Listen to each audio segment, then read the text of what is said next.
అమృత్సర్ లో high alert కొనసాగుతోంది. అమృత్సర్ పరిసరాల్లో మిసైల్ శకలాలు లభ్యమయ్యాయి. అమృత్సర్ పై మిసైల్ దాడికి పాక్ ప్రయత్నించినట్టుగా తెలుస్తోంది. ఆ మిసైల్ ని గాల్లోనే ధ్వంసం చేసింది భారత్. యాంటీ మిసైల్ సిస్టమ్ ద్వారా ఆ మిసైల్ ని అడ్డుకుంది భారత్. అమృత్సర్ పరిసరాల్లోనే ఆ మిసైల్ శకలాలు పడ్డాయి. ఆ దృశ్యాలు ప్రస్తుతం మనం స్క్రీన్ పై చూస్తున్నాం.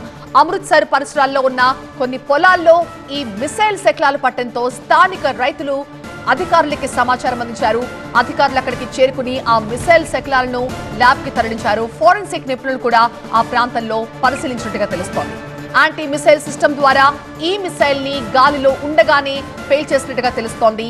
అమృత్సర్ పై మిసైల్ అటాక్ కి పాల్పడింది పాకిస్తాన్. ఆ మిసైల్ ని గాల్లోనే ధ్వంసం చేసింది భారత్. యాంటీ మిసైల్ వ్యవస్థ ద్వారా దీన్ని అడ్డుకున్నట్టుగా తెలుస్తోంది. అమృత్సర్ పరిసరాల్లో ఇప్పటికే హై అలర్ట్ కొనసాగుతోంది.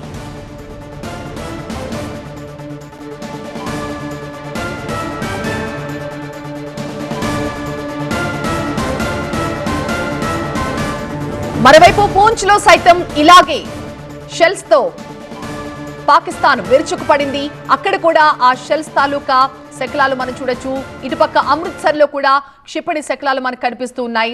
యాంటీ మిసైల్ సిస్టమ్ ద్వారా ఈ మిసైల్ ని గాల్లో ఉండగానే భారత్ పాకిస్తాన్ ప్రయోగించిన ఈ మిసైల్ ని పేల్చేసినట్టుగా తెలుస్తోంది. దాని శకలాలు అనేక ప్రాంతాల్లో పడ్డట్టుగా గుర్తించారు. వాటిని ప్రస్తుతం అధికారులు స్వాధీనం చేసుకున్నారు. మరోవైపు పూంచ్ లో కూడా ఇలాగే అక్కడ ఉన్న లోకల్స్ ఇళ్లపై మోటార్ షెల్స్ తో దాడులు చేశారు. ఈ దాడుల్లో అనేక ఇళ్లు కూడా ధ్వంసమైనట్టుగా తెలుస్తోంది.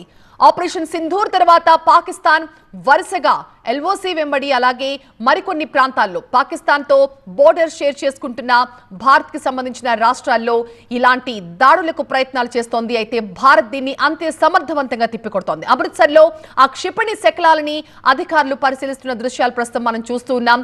ఆ క్షిపణి పడిన తర్వాత స్థానిక రైతులు వీటిని గుర్తించి వెంటనే అధికారులకు సమాచారం అందించారు. అలాగే అమృత్సర్ యూనివర్సిటీలో విద్యార్థులు సైతం ఆ క్షిపణి పేలిన శబ్దాలు తమకు వినిపించాయని అధికారులకు చెప్పినట్టుగా తెలుస్తోంది. ఇది పాక్ ప్రయోగించిన మిసైల్ గానే గుర్తించారు పంజాబ్ పోలీసులు సైతం.